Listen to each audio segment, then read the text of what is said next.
Hi everyone, firstly I just want to say hello if this is your first time switching on and looking into this little true crime series that I do. Telling you a story in under 10 minutes is my bag, and today's one is a particularly upsetting one.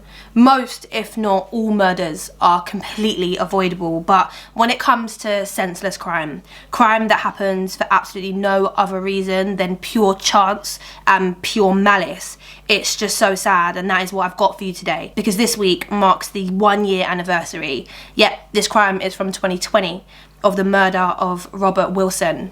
Welcome to the anniversary. Shwa-na-na-na, shwa-na-na-na, shwa-na-na-na, shwa-na-na-na, shwa-na-na-na, shwa-na-na-na. I decided to pick a case that you may not have heard of this week, simply because all victims matter, even if they're not plastered across front pages all over the world. Even if their deaths don't go viral or you don't know their names, they still matter. If you're from the UK, specifically the Leeds and Yorkshire area, you may actually know about this one. On the 16th of January 2020, Robert Wilson was viciously set upon in the car park of his workplace by two teenage boys, Kiyran Earnshaw, who was 18, and Luke Gaukroger. CCTV footage showed them passing a 20-inch sword between them as they attacked and killed Robert Wilson. A little bit about Robert. In a statement, his family said that he was loving and committed. He was a husband and father. He was loved and respected by a work colleague and his friends. His wife, Elaine, was who he left behind. And he had two stepchildren as well, called Jack and Ella. He enjoyed gardening, golfing, walking in the Yorkshire Dales, which are particularly lovely. And the 16th of January 2020 was like any other day for him, any other night shift, any other work day, and the way it ended was just so unimaginable. This is the story as it goes from what I could find out. It was late into the night, it was after 10 p.m, and there were teenagers spotted on CCTV hanging around outside the factory that Robert worked. They were just being antisocial, as typical teenagers kind of tend to do. Robert and his two colleagues left their office and they went to go investigate the youths hanging around outside the Thornton and Ross pharmaceutical plant, which is in Huddersfield. His colleagues are Paul Thulis and John Bedell. They were going there to ask the youths to leave the car park. Pretty simple, pretty standard. The pair, Kiyran and Luke, were high on pills. They were drunk at the time. Witnesses from around the area said they'd seen them back in Xanax with vodka and other alcohol, and they'd also been taking cocaine. Whilst there are some audio recordings of what was happening, this hasn't, and completely understandably, been released to the public. It was noted in court that the older men who approached them were nothing but polite to the teens when asking them to move on from where they were hanging out. When the two boys were approached, the older of the two, so Kiyran, I think that's how you say his name, began raining blows, it's quoted here in the Telegraph, on Robert Wilson. They just attacked immediately. And the younger of the two, Luke, was heard repeatedly shouting, "Pass me the shank, pass me the shank," which you may or may not know that shank is of course knife. After beating him and kicking him, Luke was passed the knife. The reason that we know Luke's name, the reason that he's identified despite his age, because the judge, who's called Judge Nicholas Lavender, he lifted reporting restrictions following a submission by the PA Media News Agency. So in the UK, if you're a kid, you're automatically suppressed. Your name, your identity is automatically hidden unless a successful submission is made to the courts. In a previous episode that I did on the case of Lindsay Birbeck and her killer Rocky, he was young as well, and the reason that his name was released to the public is because he'd already been identified, and Luke's name was also released. To be fair, because of the nature of the crime, I kind of get it. I kind of get why his name was released. Anyhow, Robert Wilson, he brought his phone up to make a call, and they thought that he was recording them, but this is the recording that played in court. It was an audio recording, and it documented Robert Wilson, who was the night shift supervisor, his pleas for the youths to stop the attack, but they didn't. They stopped to catch their breath, and they went for his the two co-workers actually. One of them was also attacked. He received quite substantial injuries. The other one got away, but if these kids have got a 20-inch samurai sword, I kind of get the every man for himself run away thing, and they went to go and get help as well. The younger of the two, who seems for some reason to be the particularly nasty one, both of them are ridiculously horrible, but the younger of the two was also heard saying that he wanted the knife because they were going back and forth and they were kind of taking turns to stab Robert. He was saying that he wanted to cut his head off. It kind of makes me angry and sick and all the things at the same time, because not that this kind of justifies anything, but they are in a public place. This is a man who is at work simply doing his duties, thought it was a routine thing of like, oh, can you move on?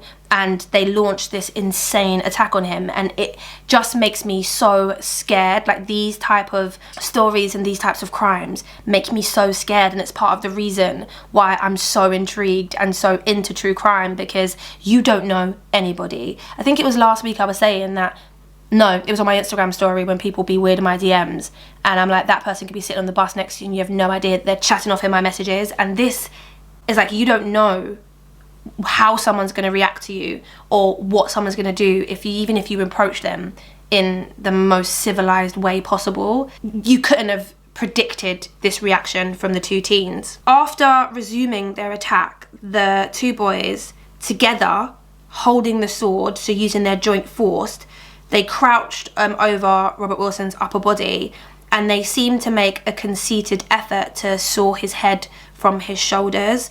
The police arrived at the scene, and they actually reported seeing one of the pair using the sword in a sawing motion to the neck area of Robert Wilson. Once the police got there, the boys tried to run away, but they tasered Kiyran twice before arrested him and used an incapacitant spray, so like a pepper spray, like a psh, to detain Luke. And the audio recorded from Robert's phone to the security firm captured Luke, who was 15 at the time, shouting like, get his head, I want to cut his head, Kai, I want to cut his head. So there was no view to injure, there was no, we're attacking you so you get away from us. It wasn't a retaliation. This was a cold-blooded, out and out murder. This is intent. CPR was carried out at the scene, but Mr. Wilson, he died from his injuries. A post-mortem examination revealed at least 100 sharp force injuries to his upper body and head. After the boys were arrested, they were charged, they're on remand. One of them wrote a rap about his crimes, and this was read out during his sentencing. The song is called No Remorse, and this boy is an idiot. It was found by a detention officer in his cell, and these are not the only lyrics that he penned, but I'm not going to give it any more time than it deserves. Although you can clearly see that he went into detail about his attack, even the specific nature of him and the other hooligan, the way that they were apprehended. Also, they wrote to Robert Wilson's wife, saying that the night was the worst of their lives and they're sorry for killing her husband, and she was saying how horrible it was to receive those letters. But from these lyrics and the attitude of the two boys in general, there wasn't really much remorse after they were caught for their crimes. It's just one of those things that, why the hell, well, this is how you know that they're kids. Why the hell would you write a rap about a murder that you did and then be like, oh, I'm sorry, but then your lyrics are like, no remorse, something about course? Idiot. Come and see an idiot. Both defendants admitted murdering Robert Wilson, and Kiyran Earnshaw admitted causing grievous bodily harm to Mr. Badejo. He was seriously injured as he was trying to help his colleague, and before him and the other guy fled for their lives. Mr. Lavender, the judge, jailed Kiyran Earnshaw to life in prison with a minimum term of 22 years, and Luke Gaukroger to life with a minimum of 16 years and 8 months. I think it's because of their age difference. And there you have it. This week's anniversary is a crime that's only a year old. A father, a husband lost his life in a vicious attack that happened for no reason, and then the killer wrote a rap about it. Some people are wicked, you know. And when I do this series, I don't like to call people evil. I don't like to say that there's no goodness in somebody, because I feel like it dehumanizes them. When you go through all of the info about this case, it's very difficult to not call these boys. I just think, what the hell? Thank you for watching this episode of The Anniversary with me, Yinka. If you like what I do, of course, subscribe, comment, like, all this sort of stuff. And I'll be back next week with a brand new episode. Have a good one.